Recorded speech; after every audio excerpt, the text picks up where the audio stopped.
Good morning, everyone. Welcome to another episode of Wednesday's Media Forum here at the Habi at Cape in Ayala Malls, Abriza, Davao City.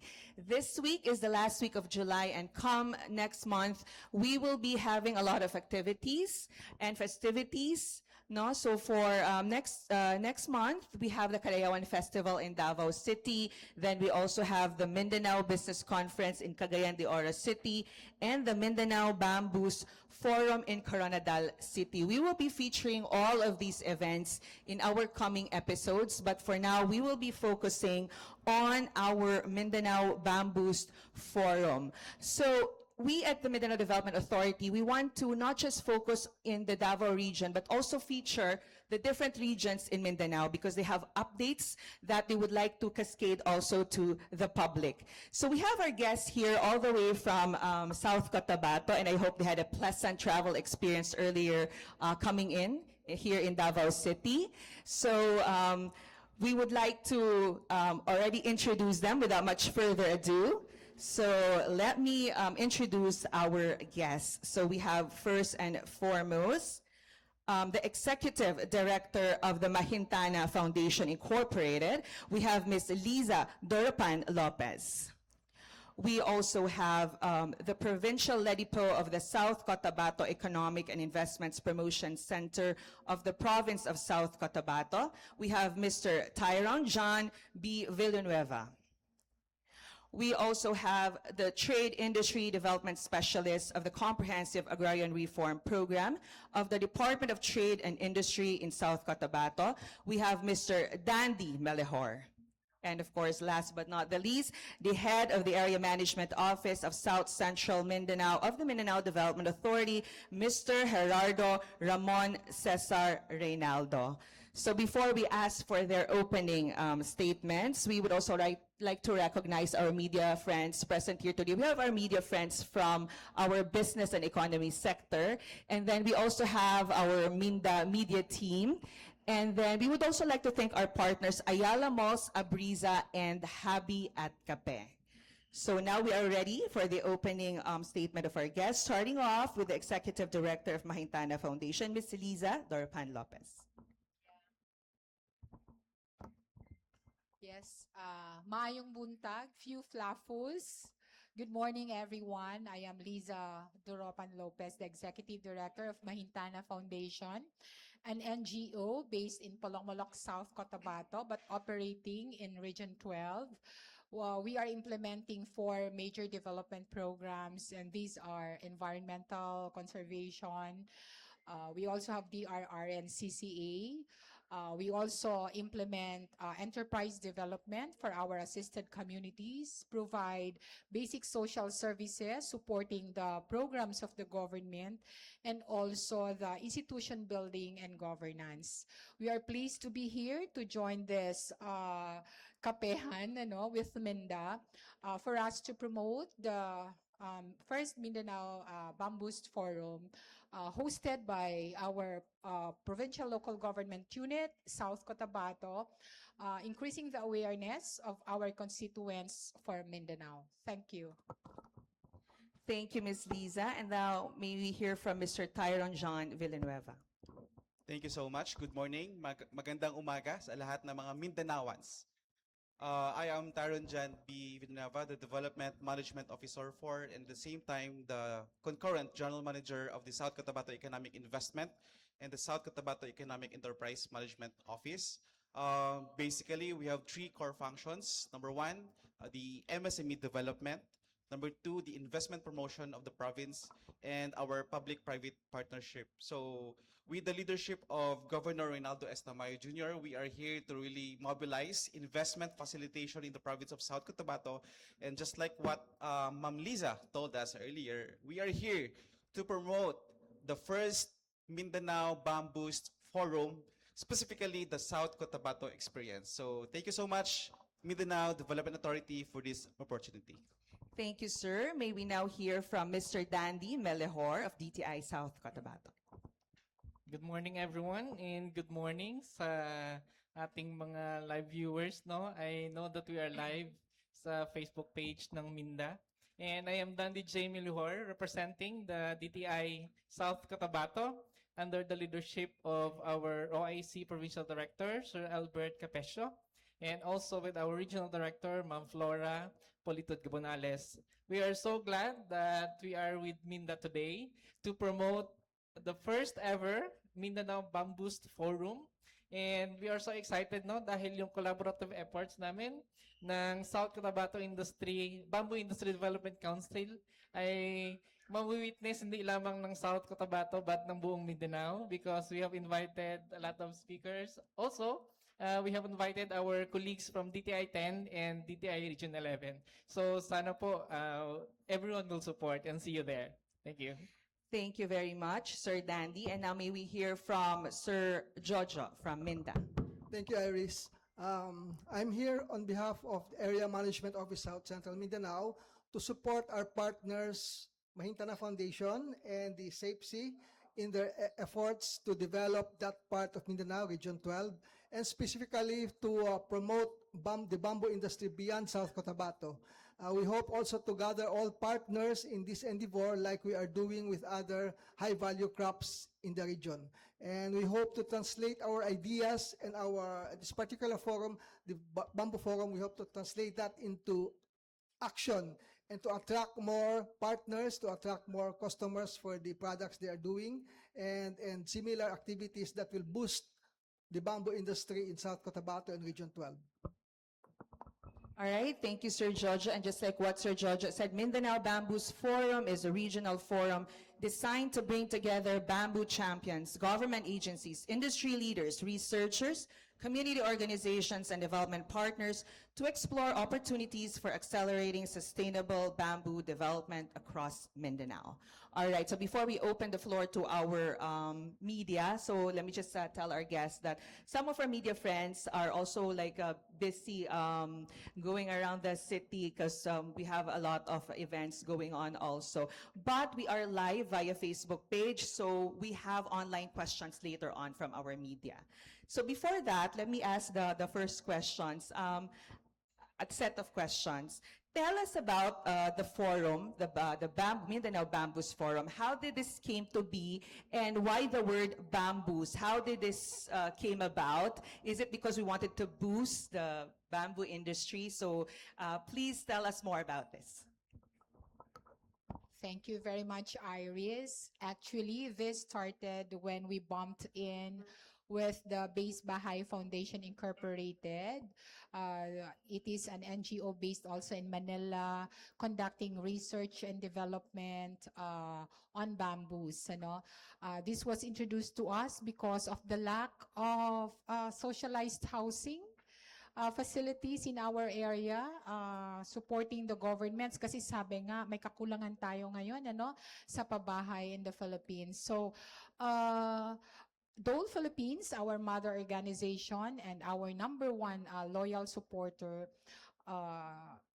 provided financial support sa Mahintana Foundation way back early 2000 for us to plant bamboos along the river systems, the gullies, the water tributaries, mainly to prevent soil erosion and, flooding.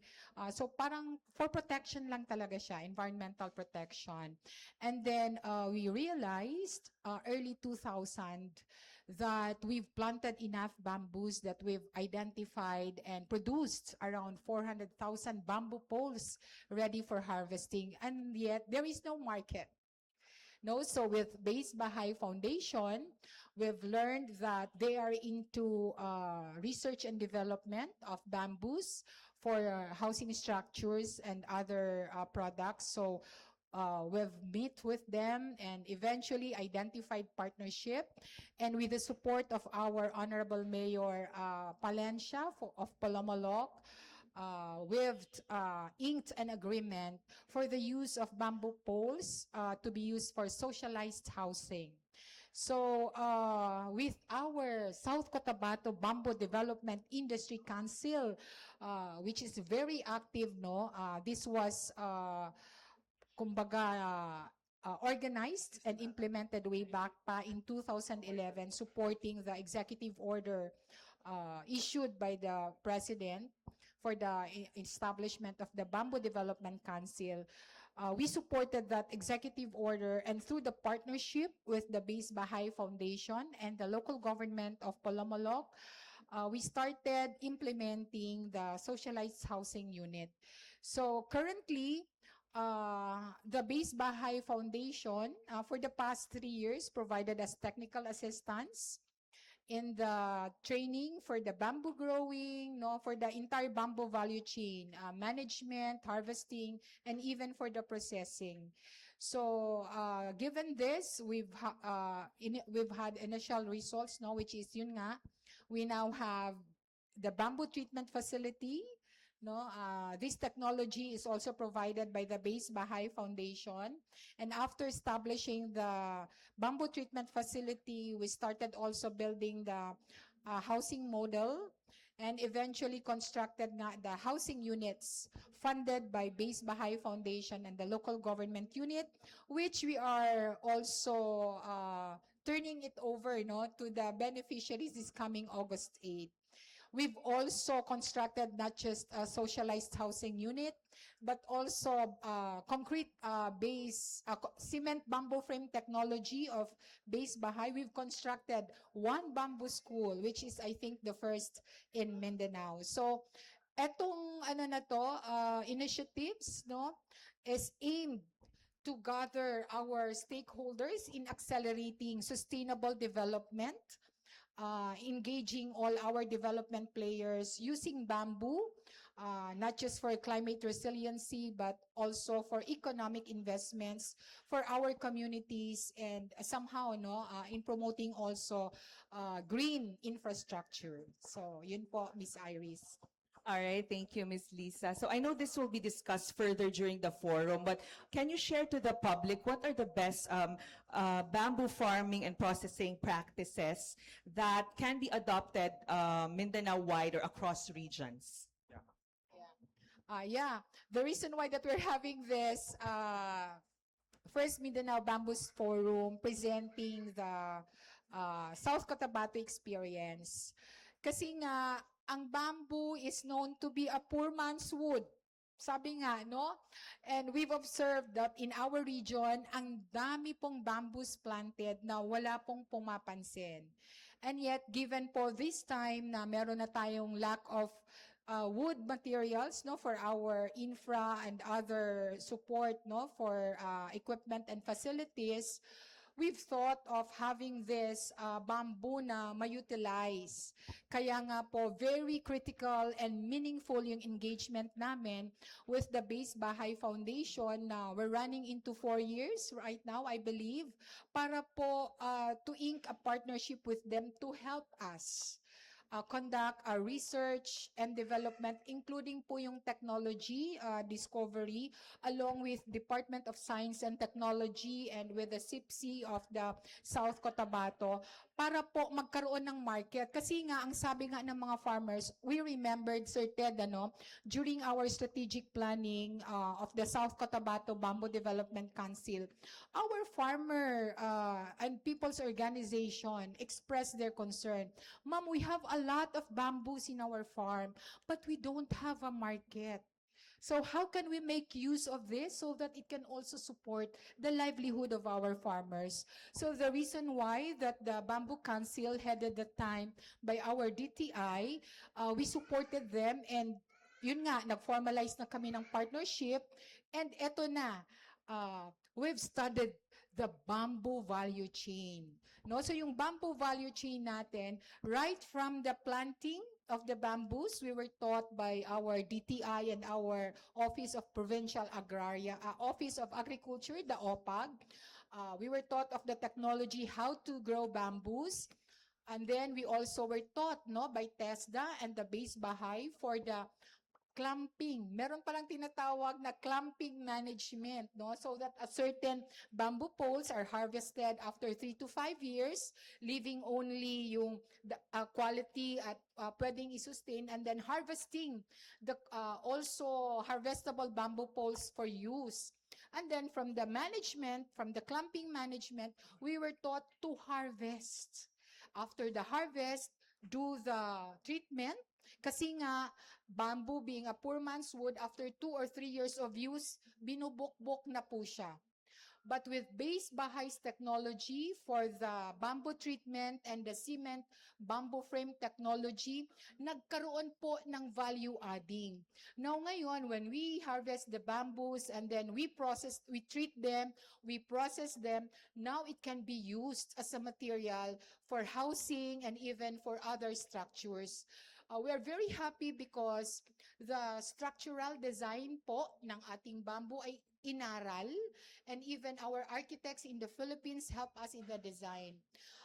Very pleased to inform you that part of the bamboo value chain ay ano na po siya ngayon, accredited siya ng ITEC. The ITEC is the agency responsible for the evaluation and review of the technology for bamboo, and has certified, issued an accreditation, no, doon sa base bahay natin, that truly, indeed, no, yung bamboo is qualified to be yung may integrity in terms of structure, quality, and is typhoon and earthquake resilient. So, ito yung pinaka-the best na na-discover natin sa bamboo. The reason why na, aside sa we are supporting a green economy, no? Ito kasi, bamboo was also learned as the fastest growing plant, no? And helping us sequester carbon. Aside doon sa concern na yon, ang pinaka-value adding niya ay providing pa talaga livelihood sa ating communities. Thereby, parang si Mahintana together with its members ng South Cotabato Bamboo Development Council, nagkaroon po ng interest, no, at ng focus para po ma-ignite yung ating mga farmers to participate and continue bamboos. And somehow the reason why we have this partnership with Minda, para po matulungan tayo, not just increasing the awareness, but really, no, developing policy support, probably issuance of policy support para po sa pag-develop ng ating bamboo industry, not just in our region, but in Mindanao as well. So, yun lang po. Thank you, Ma'am Lisa. Do you want to add on, Sir Ted or Sir Dandy, to the best practices? All right. The main purpose of this activity, no, that the reason also that we conducted this forum is to really establish the market in terms of the potential of bamboo industry here, not just in the province of South Cotabato, but then the entire Mindanao. So we would like to really convene our partners, the entire Mindanao, from the academe, the stakeholders, from the private sectors, potential investors, and our bamboo advocates to really look into the potential of the bamboo industry. Because in our province, the province of South Cotabato, we see bamboo as one of our economic drivers. So we just need to really push the idea of having bamboo as one of the priorities in our development. Well, in fact, no, as per our discussion with Ma'am Liza, Sir Jojo, and Sir Landy, no, we have an issuances, no, or issuance coming from the Office of the President way back 2010, an executive order mandating and allocating 25% of our budget, most especially in our elementary and secondary schools, no, to allocate 25% to purchase yung sa kanilang mga upuan. And of course, in joining as well, no, the government agencies to really advocate bamboo in all furnitures, no, in our operations. So basically, through this forum, so that would be an avenue or platform to really showcase and enjoin, rejuvenate the advocacy in the bamboo development here in the entire island of Mindanao. Thank you, sir. Sir Dandy, yes. Yeah, thank you, ma'am. I just wanna add, no, doon sa naging pahayag nila, Ma'am Lisa and Sir Ted. Kasi sa amin with the South Cotabato Bamboo Industry Development Council, aside sa support that we are giving with the different agencies that we are partnered with or members ng council, doon sa pag-propagate and even in the pag-aalaga ng mga bamboo varieties in the province of South Cotabato. Specifically in Polomolok, we have also in Tiboli and Tapacan, wherein may mga facilities tayo dyan for the bamboo treatment and even for the engineered bamboo. So in the council, actually in our meetings, we have proposed the standardized bamboo computation system. So this is the first actually for the bamboo dahil kung sa lumber, kung magbebenta si farmer ng lumber, may measured by board foot, meaning you will just multiply length times width times the board foot. But when it comes to the bamboo, wala po tayong computation system. And with the South Cotabato Bamboo Industry Development Council, we proposed to have this computation para po ma-support natin yung farmers. If ever na in the value chain, kung gusto ni farmer na magtanim lang, then he can supply to those who, to those developers, to those suppliers, to those construction na naghahanap, and even for our partner agencies who need those bamboo materials. So on the process po yun, kaya we are really looking forward that even in the Mindanao Bamboos Forum that we will be having, isa po yun sa makita ng ating mga invitees and even with the farmers, MSMEs, no, to see the potential of farming bamboos para at least ma-uplift din yung kanilang mga pangkabuhayan. Okay, sir. Ma'am Lisa, do you want to add on? Yeah. Supporting the kabuhayan that you've mentioned. We are also very happy with our convergence, no, with the different line government agencies, no, in the region, because the Department of Science and Technology, under the leadership of Regional Director Sami Malawan and our Provincial Director Giselle po, supported this endeavor.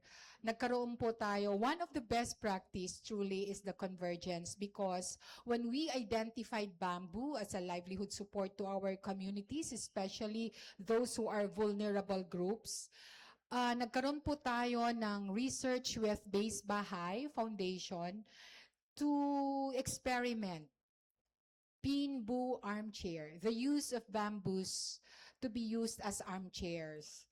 At ngayon po, we're happy to announce and share that the DOST provided almost 1 million pesos of equipment, carpentry equipment, and donated to our rescued friends in Region 12 for them to fabricate the Pinboo armchairs. So, eto pong support na to ay magbibigay ng pangkabuhayan na sustainable para po sa ating mga rescued friends and even our IP communities na nagkaroon po ng access doon sa bamboo poles planted in their areas. So, eto po yung convergence natin na participated by DOST, no, of course, the Department of Labor and Industry as well, yung DOLE natin, no, through their TUPAD, no, nagkaroon po tayo ng activities then planting and growing, utilizing the programs and services of the government. So this best practice of bringing all together the stakeholders,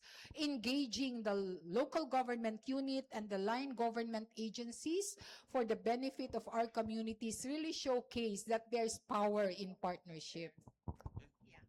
I would like to add, no, and interject with the statement of Ma'am Lisa. So aside from the DOST, actually in the province, no, in the province of South Cotabato, just like 2 weeks ago, we had the meeting with our provincial school board.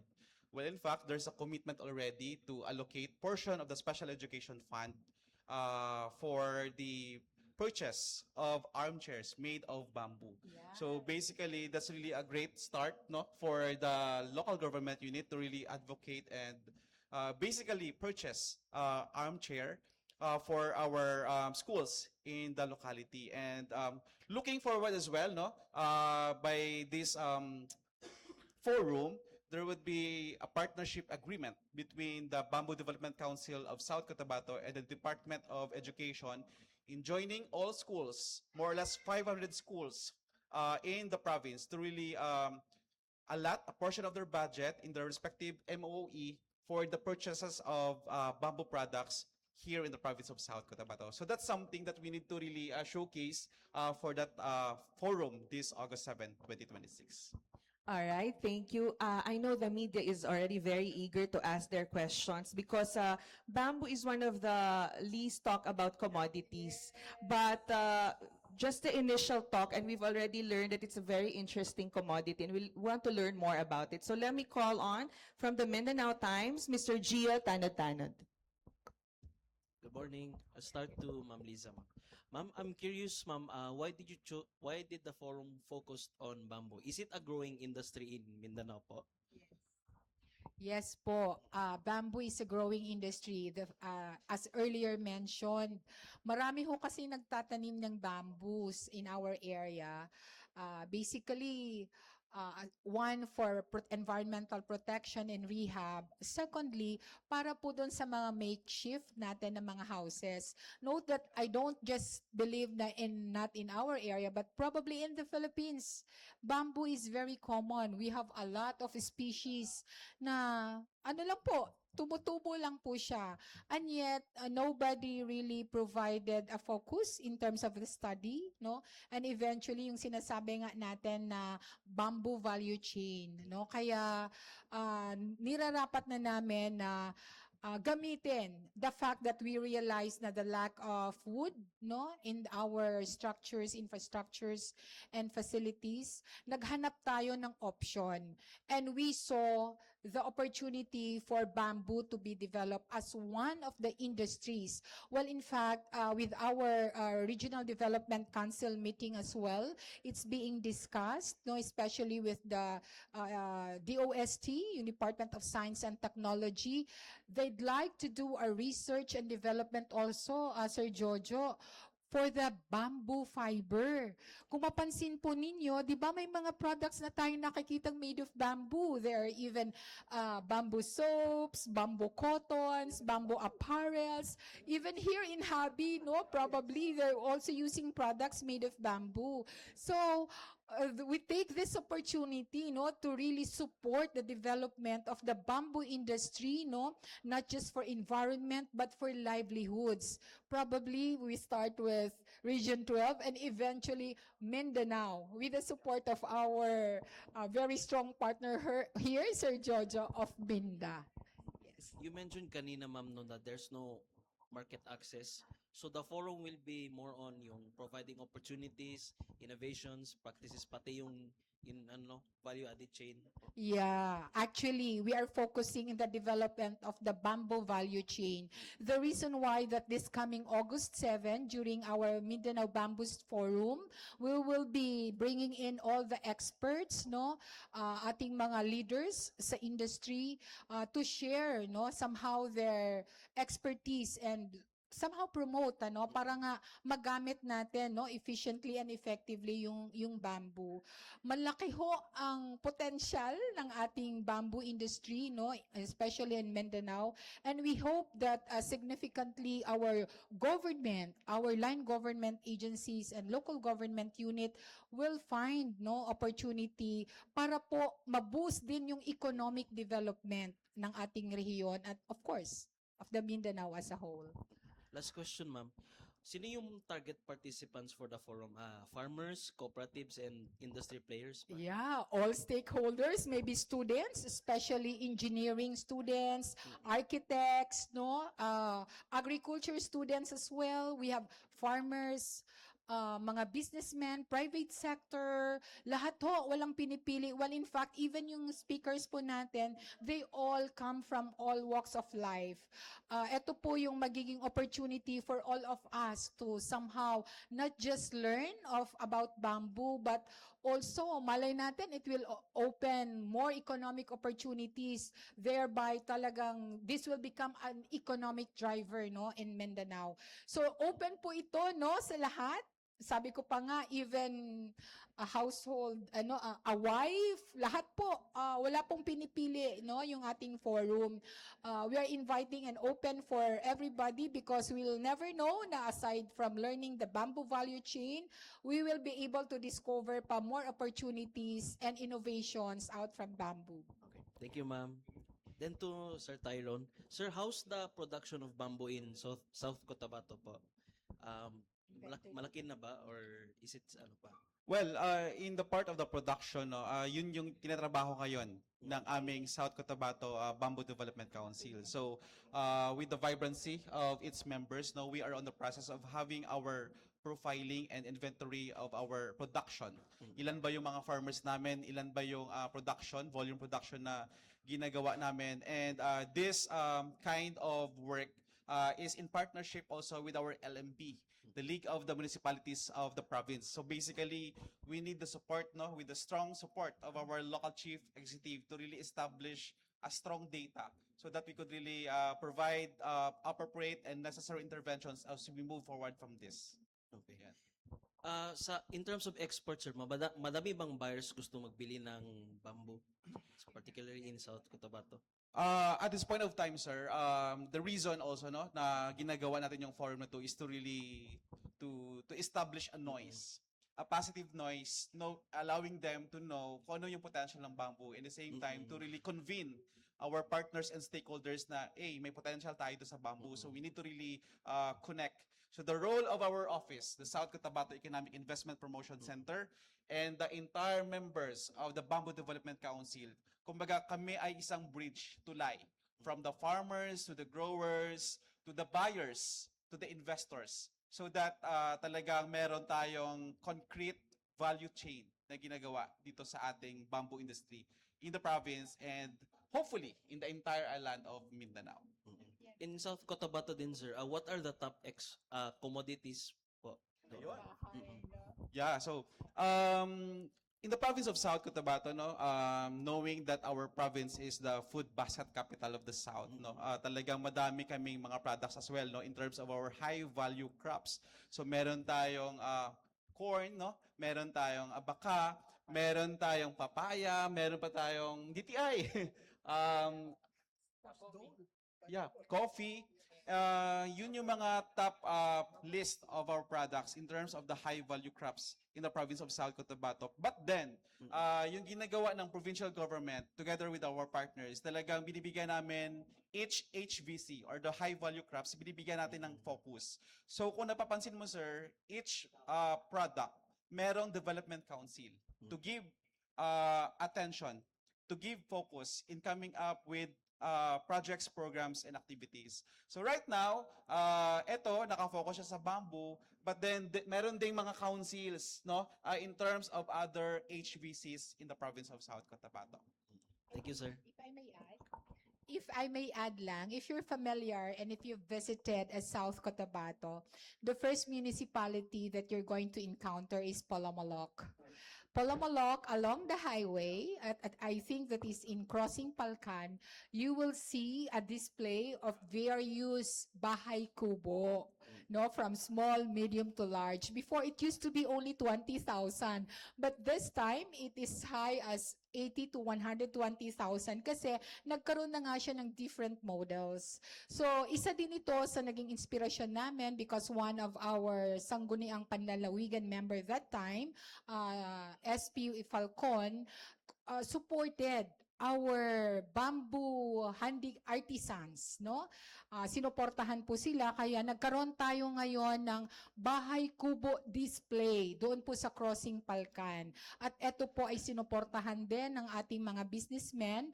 So if you happen to visit also Sarangani, unfortunately we were hit, no, by an earthquake, but if you happen to visit most of the resorts, no, in Sarangani, they're using the bamboo based bahay kubo and even the mga tulugan po, no, and even the structures doon sa glan, no. So in terms of the industry, hanggang doon lang siya. Ang concern lang is that this bahay kubo does not last longer. Nasa 3 to 5 years lang. But with base bahay's technology in terms of treatment and in terms also of the structure, kasi inaral para nga maging typhoon and quake-proof siya, no, the treated bamboo is expected to last longer. Can be 20 to 50 years longer. Yan. May I just add, no, doon sa nasabi ni Sir Ted and Ma'am Liza.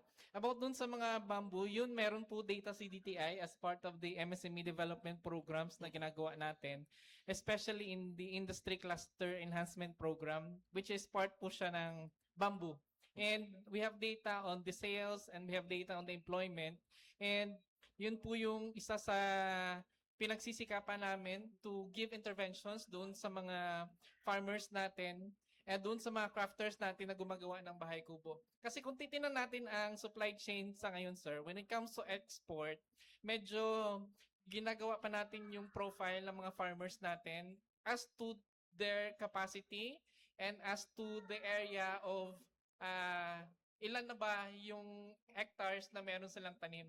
And by this bamboo forum, we believe na yung best practices that we have with DTI 10, 11, and 12 when it comes to the bamboo industry development, makikita natin kung ano yung naging best practice nila when it comes to si farmer, pag gusto niya na magbenta ng kanyang bamboo, kung doon sa mga local na crafters natin or if he plans to go on export, we could be able to learn from that, no? From our experts from DTI na industry development also. So it's a good start for the our invitees, no, for the participants of the forum to learn. Kung halimbawa, kung I wanted to venture into bamboo planting, saan ba yung focus ko sa pagbebentahan nito? Doon ba sa mga bahay kubo or I will go on exports? And we have also invited for MSMEs, no, na may mga crafters tayo. Meron palang mga bamboo mags, meron po tayong mga bamboo na alkansya. Meron po palang mga bamboo na mga kitchenwares and handicrafts na ngayon lang natin nakita. And ay isingin ko na lang din, no? Because on August 7, we have allotted an exhibit area wherein lahat po ng council members natin and even with the academe ay magde-display po ng kanilang mga products out of bamboo. Special mention, the South Cotabato State College has, I believe they have already finished crafting their bamboo paper. So, in the Bamboos Forum, we will be able to see that one and other bamboo crafts from DTI-assisted na mga MSMEs. Yun po. Okay.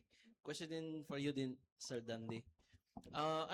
Ano yung initiative ni DTI, no, to strengthen the competitiveness of the bamboo industry in the Philippines? Thank you so much, sir. No, being the chair for the Philippine Bamboo Industry Development Council, and yun sa nasabi ni Sir kanina through DEO and Ma'am Lisa. So si DTI po kasi ang the chair for the Philippine National Bamboo Industry Development Council. And kaya po dito sa ating province in South Cotabato, tayo din po ang chair together with Mahintana as the co-chair and the SEPSI as the secretariat. So our focus with that, in-implement natin yung roadmap, no? And we see that in the value chain and the supply chain, dun po yung focus ng intervention natin. And we have done that, and nagkaroon na po tayo ng profiling.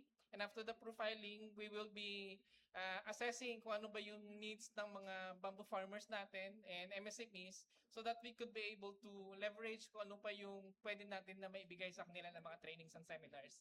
And with Mahintana, actually, as Ma'am Lisa mentioned, na we have Rescued Friends. And yeah, DTI already pledged to sponsor one of the trainings for our Rescued Friends sa paggawa po ng pinbo. Especially when it comes to that market development. Okay, thank you. Okay naman. All right, thank you, Gio. So before we proceed, let me ask Sir Jojo Reynaldo, what are the strategic support and the long-term vision of the Mindanao Development Authority to the bamboo industry? Ganito, good. Good you asked me that question because number one, kami talaga we're providing policy and moral support to the bamboo industry. And we're already a member of the Regional Bamboo Council in South Cotabato. Ngayon, this Bamboo Forum is very important because that is where we can bring out ideas and that is where we can bring forth and go beyond South Cotabato in promoting bamboo. I would just like to add na just this morning we were discussing with Ted about going beyond South Cotabato and he came up with the idea of trying to include Bimpiaga. Kasi sa Bimpiaga kasi, we have the clusters of infrastructure, cultural, socio-economic, and even agriculture, but we have not discussed specifically bamboo. Now, si Ted came up with the germ of this idea. I think that is worth exploring because perhaps next year we can put it on the table at least at the discussion stage muna. Yeah. Because after all, we are looking for a market, we are looking for areas beyond where bamboo can be accepted as a crop. And of course, ang Minda kasi, we have this focus on the high value crops of cacao, rubber, and coffee. And I think we have given, I don't like to say given enough attention, but we also have to put our lens on other crops that could be more valuable also for the growth of the province. And yun, policy support, etc., and support to these kinds of programs. Now, I would like to add also na recently, we have been made a member of the MSAC, the Multi-Stakeholder Advisory Council of Region 12 through the help of Mahintana. And that is a forum where we could be of service to ideas like this. And another thing, ma'am, for your information, the Area Management Office South Central Mindanao, Minda, was elected as the Vice Chairperson of the Ala Valley Landscape Development Authority. Yeah. The chairperson is Governor Tamayo, and Yeah. tayo, physically, the vice chairperson of the Ala Valley Landscape Development Authority. Now we learned that that this Watershed Alliance has a very big proposal on the use of bamboo. Yeah. In fact, yung program manager, si Peter Carbon, he has long been proposing a bamboo wall for the region in support of agriculture, in trying to stem soil erosion, and the growth of bamboo as a commodity for sale. Yun po ideas ng program manager, and I was happily surprised to learn na meron palang ganitong initiatives. Yeah. Bamboo dikes. Yes, ma'am. Bamboo dikes. And I'm glad to learn that he will be participating in the Bamboost because I talked to him yesterday. Yeah. Ngayon, those are the proposals that Minda is trying to see and trying to level off where we can actively support this industry. Yeah. Thank you. Nice. All right, thank you, Sir Jojo. So let me now call on from the University of the Philippines, Mindanao, Ms. Keithley Andales.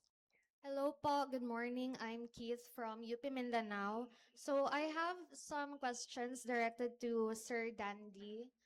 First po, can you tell us what SDG is aligned with Bamboost Forum? Share.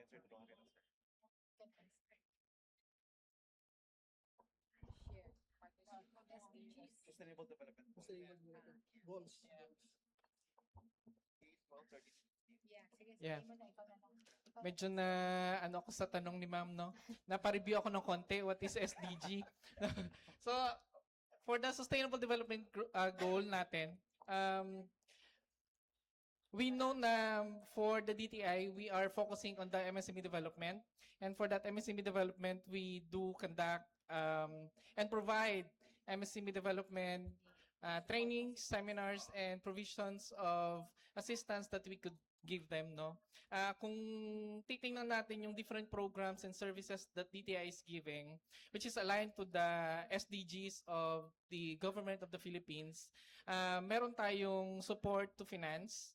So through the Small Business Corporation, we are offering loans to our MSMEs. And dito nga, for the Mindanao Bamboost Forum, we are hoping, no, that our MSMEs, hindi lamang yung mga bamboo farmers natin, but also our crafters will be able to learn more about the different programs of DTI when it comes to loans through the SBC. And also, this will be an opportunity for them to know kung ano pa yung mga different programs ni DTI. We have the industry clusters, and ito yung support natin to the council, which is the bamboo. And aside from bamboo, we also have different clusters for cacao, coffee, and even for the wearables and home style, and other clusters that we have. We have also One Town, One Product, no, which develops their products when it comes to processing and manufacturing. And also, sa akin, I am the provincial coordinator for the Comprehensive Agrarian Reform Program. So yung mga ARBs natin into business, so we also help them. sa kanilang mga different business operations. I see po, sir. So, for my next question naman po, sir, what makes this year's Mindanao Bamboo Forum different from previous forums or conferences on bamboo development? That's a good question. Actually, this is the second time that I will be joining the Bamboo Industry Development Council of South Cotabato. Last year, I was able to assist our focal person for the implementation of the Bamboo Forum. Actually, last year was just simple. It was just titled the Bamboo Forum, conducted last September. But this time, the council has made it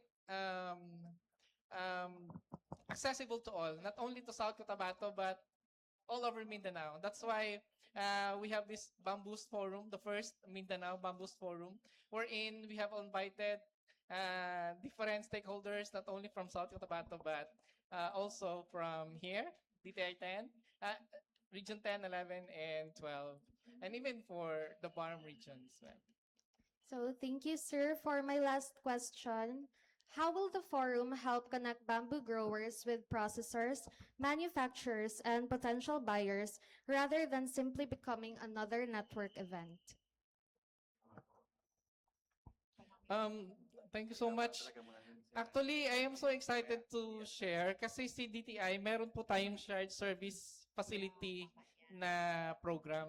Yung shared service facility natin na program is a support to our MSMEs, not only for the bamboo MSMEs, but inclusive po ito sa lahat.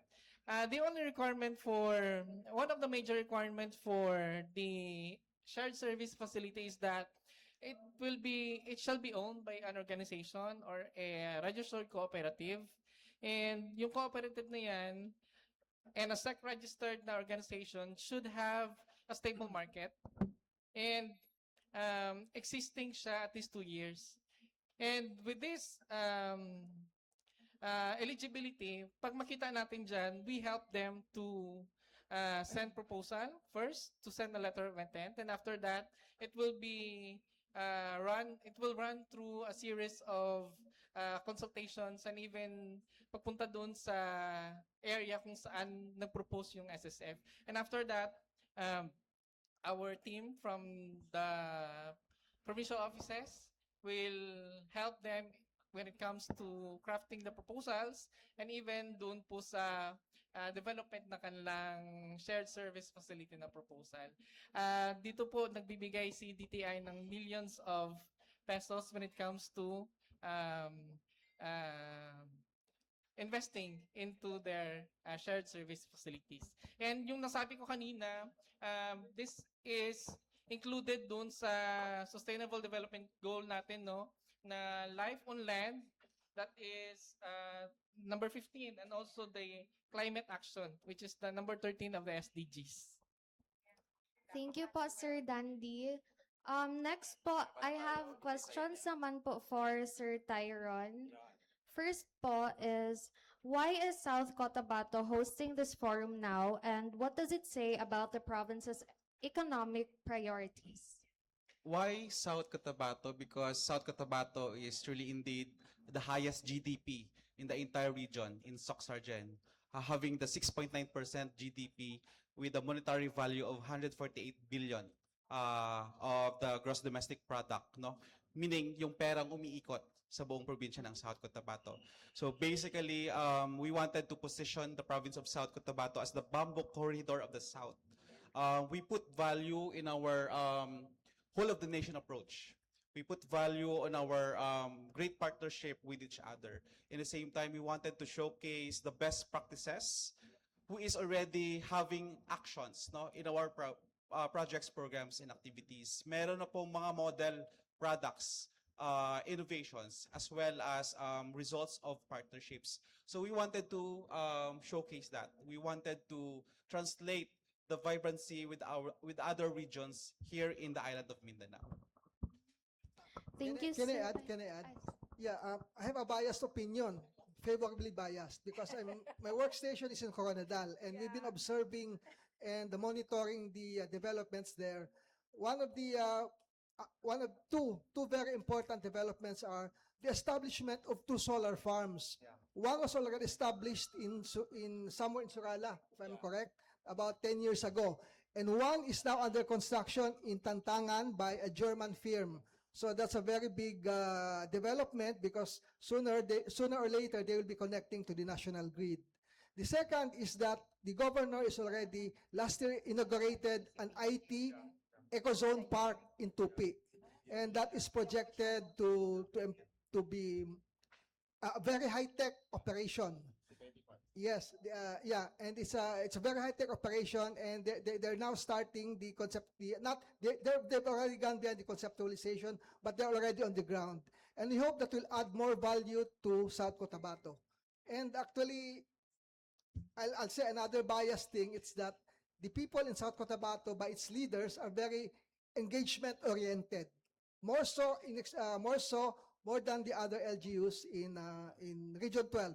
In fact, since AMO SM covers part of Region 11, we're now focusing on Region 12 because Region 11 is by itself already a very more developed place, so they have their own priorities. We would rather prioritize our AMO SM the AMO SM lens on areas that need our helping hand, and they're very talented and they've got a pool of leaders who can do it, but sometimes collaboration and engagement is also the better part to help them along. Yun lang. Thank you po, sir, for your answers. Next question for Sir Tyron po. How does this event fit into South Cotabato's broader investment promotion strategy? Yeah, good question.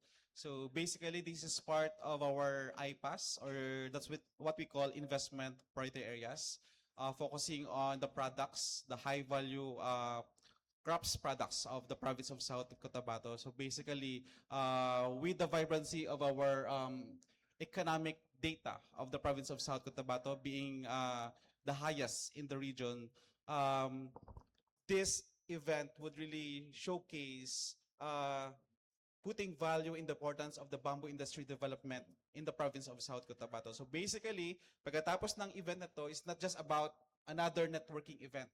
This is all about coming up with partnerships with each other. We wanted to see ink partnerships, meaning coming up with memorandum of agreements, specifically with Department of Educations, with our partners and stakeholders, because we wanted to make this event productive and meaningful, turning vision into action. Thank you po, sir, for your response. For Miss Liza naman po, I have questions po.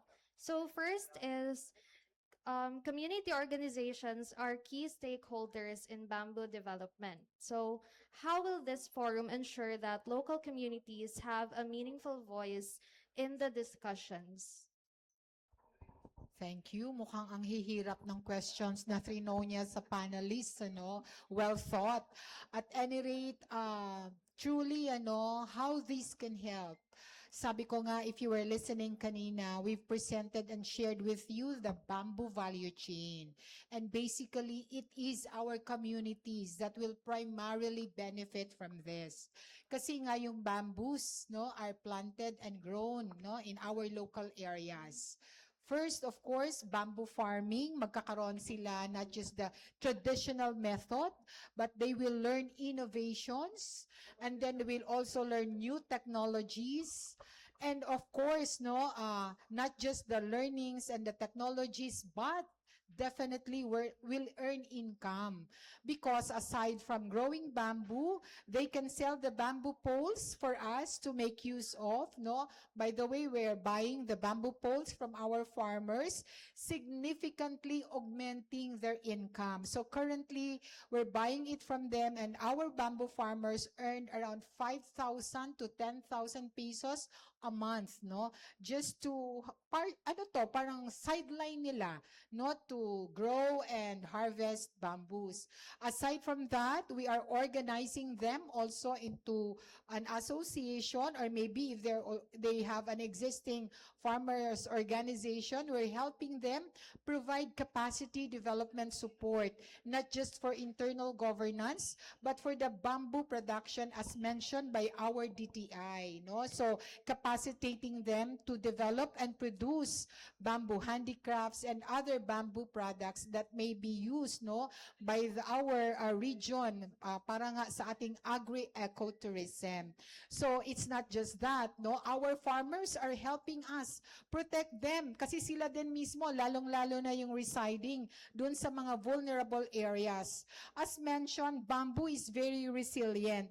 At sinasabi nga, it can bend, it does not break, it can bend. So for typhoons, pag may mga bagyo, it can protect our farmer communities, na sa salanta, sa bahay nila and even sa farms nila. The reason why that we are starting the awareness right from our communities. Thank you, ma'am. So for my next question naman po, what lessons from grassroots bamboo initiatives will be shared during the event that policymakers and investors should pay attention to? O pag policy maker, siguro kay Sir Ted. But siguro what I can share, as mentioned also earlier, there is this connotation that bamboo is a poor man's wood. Kaya nobody's providing attention, even the farmers. It's just that lately na sabi nga, how can we make use of bamboo for our enterprise development? No, that's one. So yun yung tinitingnan natin. The reason why that aside from Mahintana being funded by Dole Philippines for environmental protection, kami mismo may inventory na kami. We've planted around 2,000 propagules of bamboos in Region 12, through our Cheers for Trees project, our Ridge to Reef program, and even our Gully tree planting development. Having this in place, we hope that with the support of our local government units, our political leaders in the area, we will be supported with policy issuance para doon sa development ng ating bamboos to become an economic driver in our region. So hopefully with the support of the MINDA, matutulungan tayo doon sa policy support, even allocating budget of the government para po sa ating farmer sectors and even for our communities for the livelihood. Thank you po, ma'am. Let me add to that, The Bamboo Forum kasi is already a good leveling up. And let's go beyond the fact na bamboo is just a poor man's wood. Kasi if you look at the history of bamboo dito sa Mindanao, ang malalaking suppliers of bamboo, they supply bamboo to the banana industry. Alam mo bakit? They use that to prop up the banana trunks as soon kung malaki na ang banana fruit, banana bunch. Yes, the buyers, the big buyers of bamboo are the banana industry. Well and good because those are private farmers. But here, we're not trying to rationalize the bamboo industry in the same way that we have rationalized cacao, rubber, and coffee.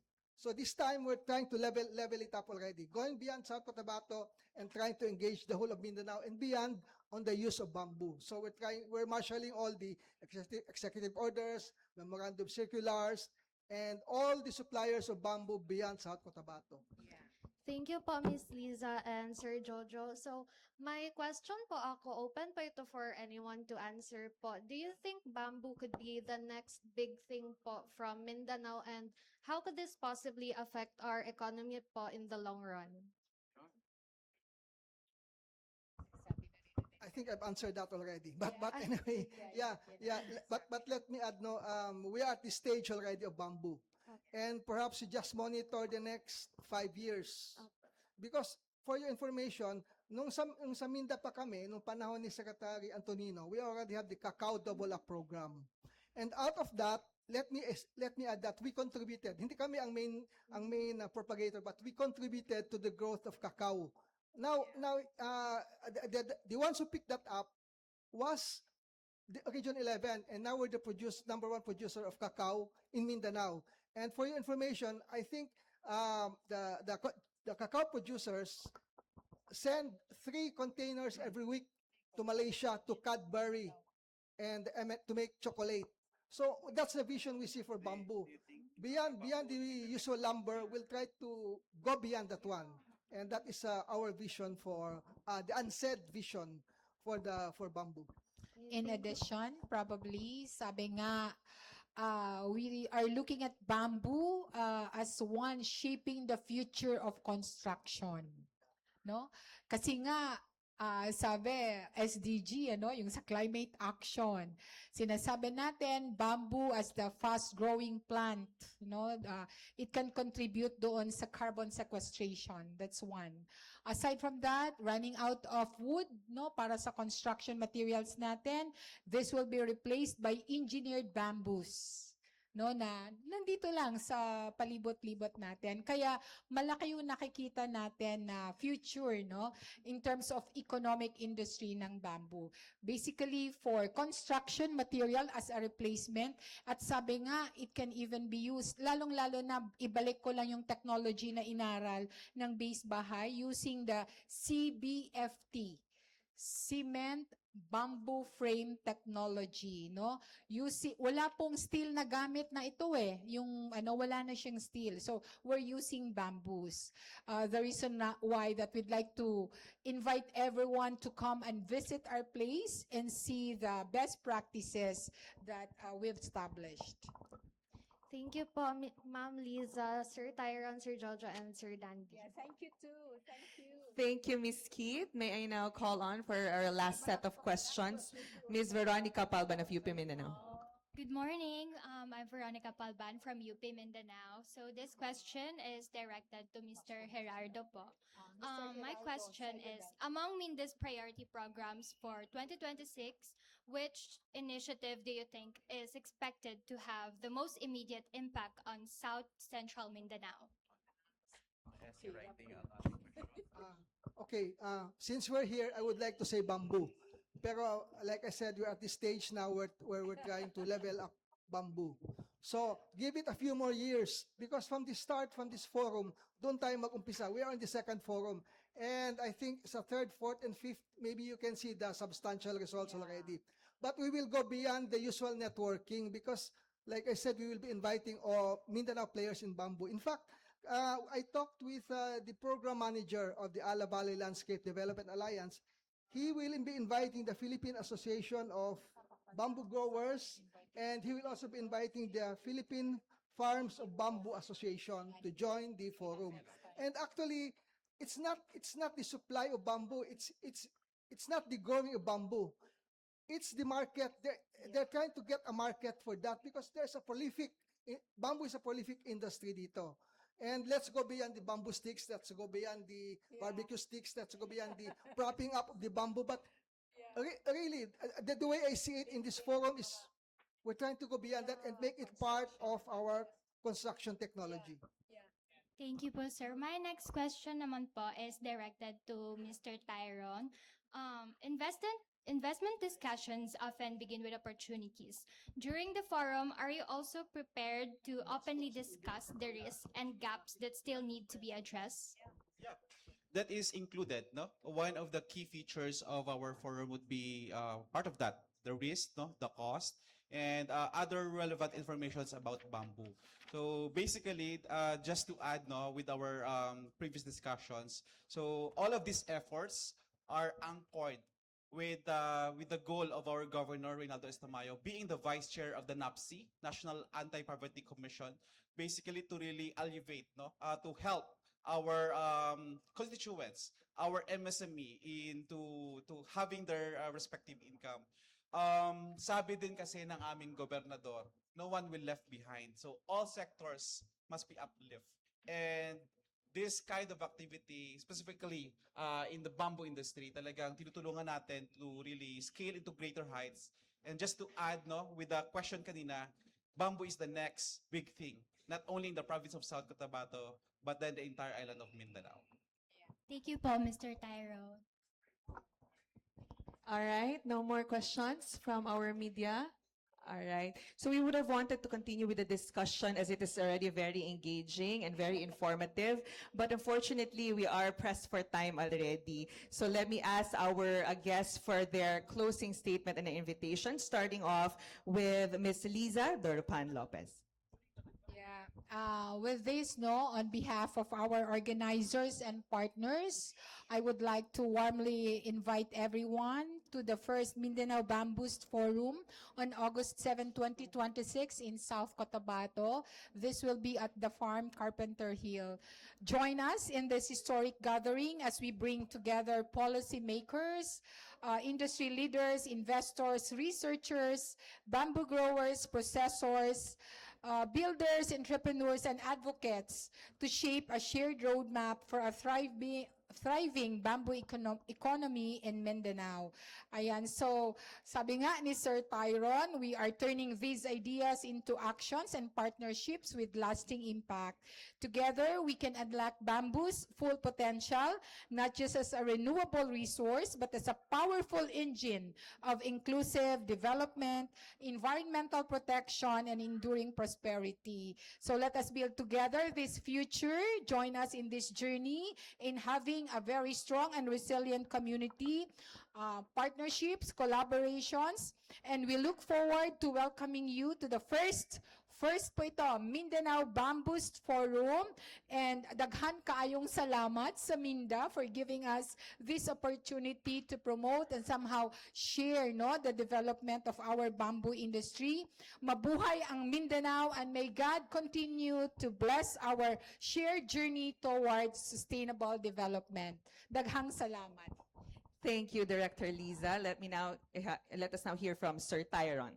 Thank you so much, ma'am. Of course, first and foremost, we would like to really honor and give our utmost gratitude to Mindanao Development Authority through the leadership of Secretary Leo Magno and of course Sir Jojo in our region.